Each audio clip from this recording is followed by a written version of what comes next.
GoPro, start recording. In other news,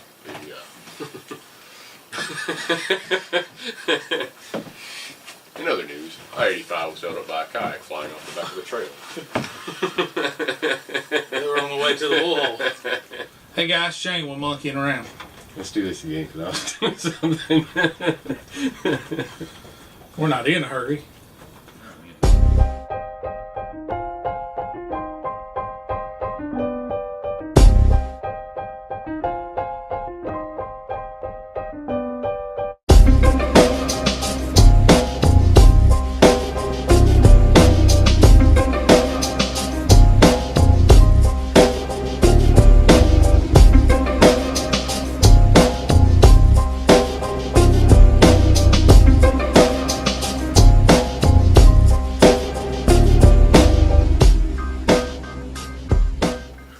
Hey guys, Shane, we're monkeying around. Kevin, the Wonder Electrician. And together we're the Wandering Monkey. But this week's video I want to talk about a little something different. Kevin and I have hooked up and we're trying to put together kind of a channel to where we talk about kayaking on a budget and how to be able to get out there without killing yourself or refinancing your house and that kind of thing. And we've also been talking about what kind of ideas we can come up with for some videos to do. And recently, let me pull this down. Let me slide this over a little bit. Recently, I put a post on Facebook. And I asked one of the Facebook pages, kayaking and canoe camping. It's a good Facebook page. There's a lot of information out there. A lot of information. But I put a post out there on Facebook and I said, hey, give me some ideas. Tell me what you'd like to see in a video. And one of the guys, he gave us kind of a good question. So we're going to talk a little bit about it. He said, I enjoy backpacking, just got a kayak this year, and would love to kayak camp. What I'd like to see more is trip planning. How do I find out if there is white water, conditions of the water, where to leave my vehicles, all the basic stuff that could be overlooked by a beginner. And I'm going to use the example of our New River trip. If you go to our two pages, Monkeying Around and Wandering Electrician, you'll see we did a 4-day trip back at the end of summer on the New River. Now both of us had paddled some of the New River, but neither one of us had paddled the entire section that we did. We did 65 miles over 4 days. And that took a little planning on our part. Kevin did a bunch of the map stuff, and I'll let him tell you about that. But what I did was, one of the biggest resources I found for that trip in particular was local outfitters. I had called a bunch of the outfitters. There was like 3 or 4 on just that section of that 65-mile section.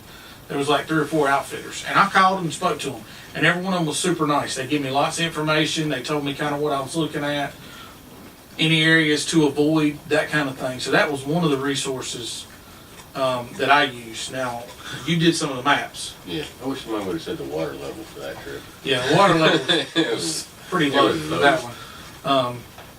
But Kevin did the maps, and he used Google Earth for those. Right. And once he got them printed out, tell us a little bit about that. Yeah, so we did the maps in each section at a time, and then actually Shane printed them for us, but then we laminated them. And what I actually did was go back and go to the map that was printed, which was just the generic overall map, each one in we had 5-mile sections. You did 5-mile sections. And then we had highlights, like zoomed in highlights of each one of like the features so that we could see what to expect on that little section. You know, if it might have a sandy beach, just something to kind of give us an idea of where we were and what to look for and stuff like that.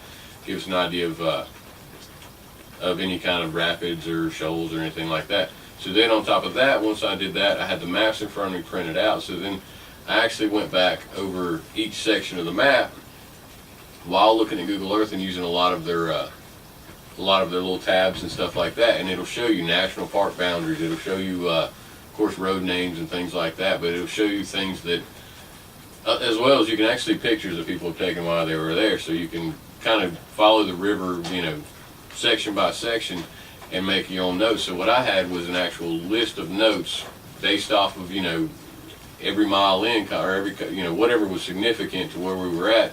This is where the national park, this is what I need to look at when the national park starts and stuff like that. So using that, I was able to I had a cheat sheet, an actual written out note section that, was in a list so I'd know what to expect, as well as we had the overall maps. And then on the maps themselves, since they were laminated, I went back with a Sharpie and drew in the boundaries for the national park and marked a lot of spots on there that, we could camp here, and on my notes it had, if you don't stop to camp here, it's another 2 or 3 miles before you find a place that you can camp at again. So using that, we were able to kind of navigate ourselves for 4 days through there, and which was kind of, we were kind of hoping for a store or something along the way to be able to stop for, get Shane, he was dying for a Coke, but there's actually nothing along that stretch, which is... There's a lot of state park. Yeah, there's a lot of state park, but there's no, there's a few outfitters and stuff like that, but you're not going to see, there's not going to be a restaurant on the side of the river you get to stop and eat at, let me tell you that. And that's not every river, but on that particular section, that 65 miles, is a real remote section of the river. Yeah, it's really remote. There's a lot of state park, and that's one of the resources that we kind of used. I wished we'd have used it a little more, but there's a lot of section of state park along that river as you go up into Virginia, and then it comes back into North Carolina, and then it goes back up into Virginia. And a lot of that state park area, there's places that you can camp and set up, and there's lots of little access to, one of them had a latrine, I think 2 or 3 of them had a latrine, one of them had a shower, that kind of thing. So there's a lot of stuff out there. State parks, federal parks, national forests, that kind of stuff, all of those are good websites. Most of them have maps that you can either download and print off, or... What's beeping? My camera just turned off the GoPro. But anyway, so there's a lot of information out there on the web as far as reading and researching that kind of stuff. Now, one thing that we probably should have used a lot more was the National Weather Service has a link on their page for water data, and then the United States Geological Survey, USGS website, also has a lot, or has information on water data. So it can kind of tell you as the flow of the river what you're going to get into. Now, we had talked about doing the French Broad trip. For that particular trip, we had talked about doing the French Broad River up in the mountains of North Carolina, a little further west. And we stayed away from that because there's a section of the river, that one that's got some pretty significant rapids, that in our 12, 14 foot kayaks we were going to have trouble going through that section of the river. And the way we found out about that was watching videos on YouTube. Kevin was watching a video and said, "Hey man, you need to check this out. It's section 9 of the French Broad. We might want to stay away from that." Yeah. So that's another valuable resource. If you're looking at a river to do, just punch in that river and just search what's out there, and it'll kind of give you an idea as the flow. Because we've done a lot of that for our upcoming trip this summer on the Clinch River. We've done some research off of YouTube. So if you have anything about the Clinch River, your personal experiences, let us know, because leave a comment. That's going to be like 4 or 5 days of, hopefully it goes well. So that's going to be that is an upcoming trip, and we're in the stages of researching that one and mapping it out now. I've got like 103 miles or something like that of it mapped out so far. Something like that. And that's using Google Earth, and you can use the tracking thing, the little measuring distance to make little traps. And then the other thing you can kind of do with the Google Earth is actually once you make a trip and measure the distance, you can mark it along the river. You can actually do a flyover, and it'll take you straight like a zoomed in version or view with this 3-dimensional of what you're taking, so you can kind of get an idea of what, because that goes at ground level view, so you'll be able to see if there's steep cliffs on the sides or if it's kind of mellowed off on these sides, because some of that section there it's straight sheer granite walls on the side of it. There won't be no stopping there for a break because there's no bank to stop on. It's just a sheer cliff. So. But like I had said before, we talked about I got information from the outfitters in the area, and they told me about a campground that was on the river. It's called Twin Rivers Campground, and it was actually where the South Fork and the North Fork of the New River meet up, and it's just before you get to Virginia. But we stopped there one night and just pulled up and said, "Hey, can we camp?" And they put us in their primitive camping area, and we stopped. But there was also a campground just up the road from that place that looked super nice as well. Yeah. And we talked about maybe we stay there one time too if we go back. But I got some of that information from local outfitters, because most of the time if you call a local outfitter, they're super friendly. They'll help you as much as they can. And they were the ones that told us. Now, where we left, how we did that trip as far as a shuttle, we had a buddy carry us up to our get out, where we were going to get out the river, and we dropped a truck. And then we went, and he drove us up to where we put in. Once he got us in the river, he drove back to where we were, where our truck was, and he picked up his truck and drove it back home. So we didn't have to worry about a shuttle or messing with anybody.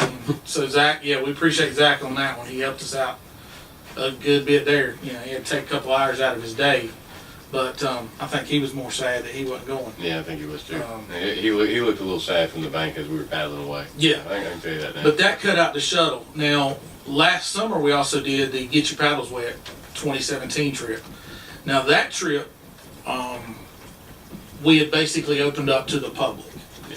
And we said, anybody wants to go, feel free to go. If you don't have your gear, if you don't have a kayak, whatever, it don't matter. We'll get you on the river and we'll let you have fun. And what we did for that was we hooked up with a local outfitter on the Yadkin River up in Rockford. And what we did that trip was paddled 30 miles over 3 days and spent 2 nights on the river. And we hooked up with him, and he let us camp at one spot on his land the first night. The second night we camped at a state park, the Pilot Mountain State Park. But he helped kind of coordinate that. He said, I'll get you up there. You leave your vehicles at my property. They're safe, they're secure. And then when you get down to the river, at the end, Kevin picked up the phone, called him and said, hey, we're down here, we're ready to be picked up. And they brought the shuttle down and they loaded all the boats up. They carried us back to their vehicle, to our vehicle. So on that particular trip, we used an outfitter. So I mean, it depends. That cost us like $20 a boat to work out the shuttle and the camping and everything. Whereas when we did the New River trip, it didn't cost us nothing but gas money. Right. But there's a lot of outfitters out there. Most of them, I don't think I've ever run up on a bad outfitter. Most of them's always been really good to work with. They'll do with what they can to help you. And I've actually seen some outfitters that will actually help you get set up as far as gear and everything if you had nothing and wanted to go do an overnight trip on the river. That's how we kind of get our trip. Basically, we get ideas for our trips that are just something we've watched, something we've seen, something we've read. A website that's good that I've got some information off of is paddling.com, because private people can go up and put details about their trips up there. So if you want some information, paddling.com is a good website. But usually we just figure out where we're going to go, and we'll just say, hey, let's go do this river. And then we'll just start exploring. As far as leaving your vehicles and stuff like that somewhere, the only thing to watch about that is, you know, a lot of the river access and stuff are way far off the road, and you might not know the area and stuff like that, which you can kind of scout that out on the maps and stuff like that. But, you know, if you're okay with it, you can do it. But I mean, there's a lot of places I'm not going to leave my truck. You know, I'm not going to leave it parked underneath the bridge for 4 days in some of the places we've seen. So on that note, there's other stuff you can do. I mean, you can go if there happens to be a store or something like that close by. You can you know, you can ask, hey, can I leave my truck here? And if it's within walking distance, if you got to walk a half a mile, I mean, so be it. But so get your truck, come back, yeah, get your kayak up. If it's a small little mom and pop place or something like that, then a lot of times, I mean, worst case you got to do is say, hey, you know, if I give you $20, can I leave my car in your parking lot? You know, and a lot of times they'll be okay with that. I mean, they're making $20 for letting you sit a car sit in their driveway, so they really don't care.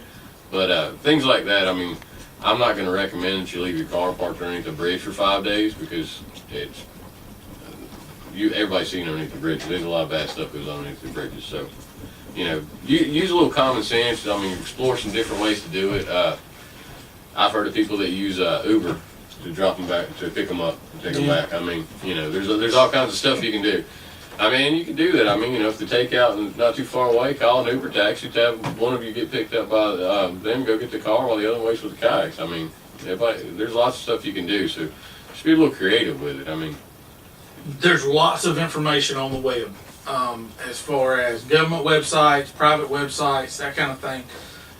If you pick out a river, Google it, see what pops up. Google Earth is really good for giving you some maps, and I always suggest take a map with you, at least some kind of map that will give you an idea of where you're going and what you're looking at. You know, some people say, I don't need a map, I've got a GPS. But what happens if your GPS quits working or it dies and you don't have any batteries? There's hundreds of things that could go wrong with a piece of electronics. But if you've got a map and it's there with you, you can look and see what you're looking at. So use Google Earth, use the websites, state parks, federal parks, national forests, that kind of stuff. And look, because there's a lot of places out there that have water data information as far as how high the water level is or how low it is. And most of them will tell you how fast it's kind of moving along a particular section of the river. And you can't find it, call an outfitter and ask them.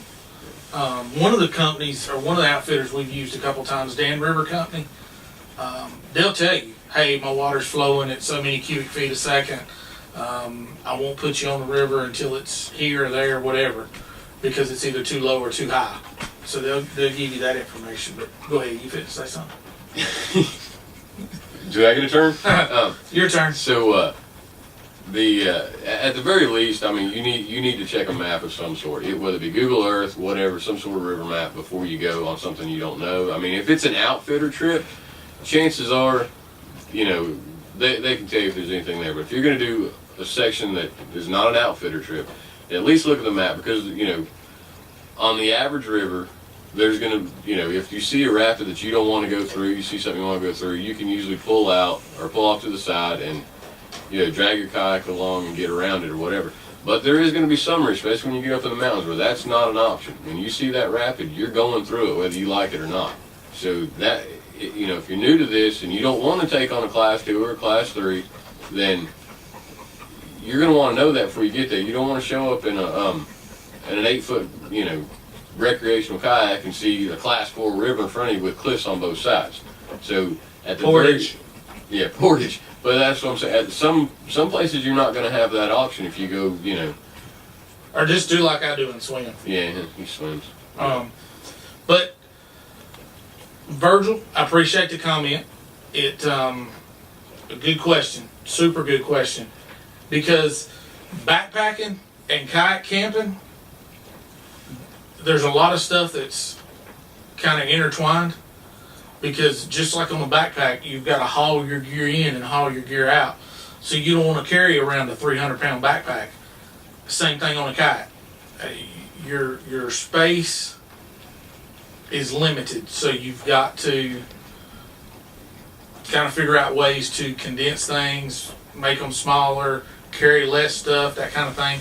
And we're going to talk about that later on. We're going to try to do this into kind of like a series.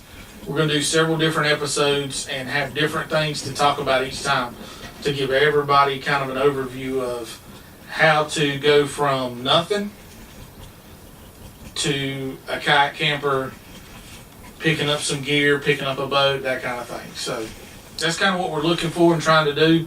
Hopefully we give you some good information. I hope you've enjoyed it. This hasn't been a funny video this time. It's not been hilarious. No, we haven't been cracking on each other. But we can.